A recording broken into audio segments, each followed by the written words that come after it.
भूतिया हवेली।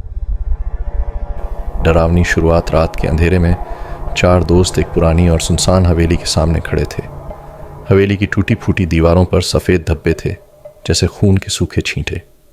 खिड़कियों से ठंडी हवा के साथ सिसकियों की आवाज़ आ रही थी।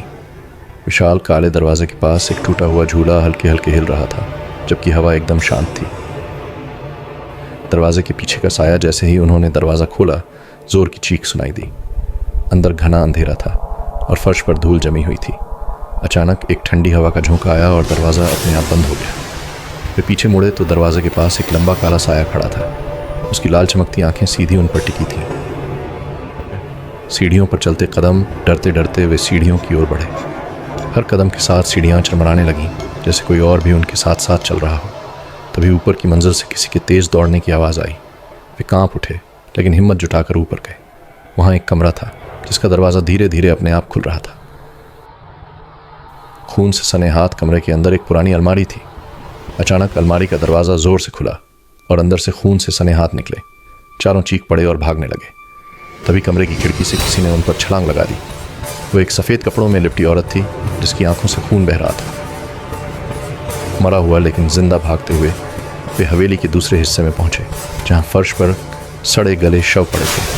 तभी एक शव हिलने लगा। धीरे धीरे उसकी गर्दन मुड़ी और सड़ी हुई आंखों से उसने सीधा उनकी ओर देखा। अचानक पूरा कमरा भयानक हंसी से गूंज उठा। आत्माओं का हमला। चारों ने दौड़कर दरवाज़ा खोलने की कोशिश की, लेकिन दरवाज़ा नहीं खुला।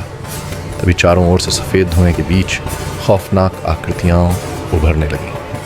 वे हवा में तैरते हुए उन पर झपटने लगीं। अचानक उनमें से एक ने आगे बढ़कर उनका गला पकड़ लिया। आईने में कैद आत्मा हवेली के बीचों बीच एक पुराना आईना रखा था। उसमें किसी की परछाई हिल रही थी। जब उन्होंने ध्यान से देखा तो आईने के अंदर वही खौफनाक औरत खड़ी थी, लेकिन अब वह हंस रही थी। अचानक आईने से एक सफ़ेद हाथ निकला और एक दोस्त को अंदर खींच लिया। अंधकार की गहराई। अब सिर्फ 3 दोस्त बचे थे। वे रोशनी की तलाश में भागे, लेकिन चारों ओर सिर्फ अंधकार था। हवा में किसी के फुसफुसाने की आवाज़ें आ रही थीं। तुम यहाँ से कभी बाहर नहीं जा सकते। तभी किसी ने उनका पैर पकड़ लिया और वे ज़मीन पर गिर गए। दरवाज़ा जो कहीं नहीं खुलता, वे जैसे तैसे हवेली के मुख्य दरवाजे तक पहुँचे, लेकिन अब वह गायब हो चुका था। उनकी चीखें हवेली में गूंज रही थीं। तभी उन्हें एहसास हुआ कि अब वे भी उसी श्राप का हिस्सा बन चुके हैं।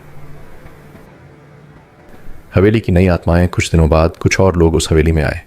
दरवाजे पर वही झूला हिल रहा था और अंदर से किसी के रोने की आवाज़ें आ रही थीं। अब तक वे चारों दोस्त भी हवेली की नई आत्माएं बन चुके थे, जो अगले शिकार की तलाश में थे।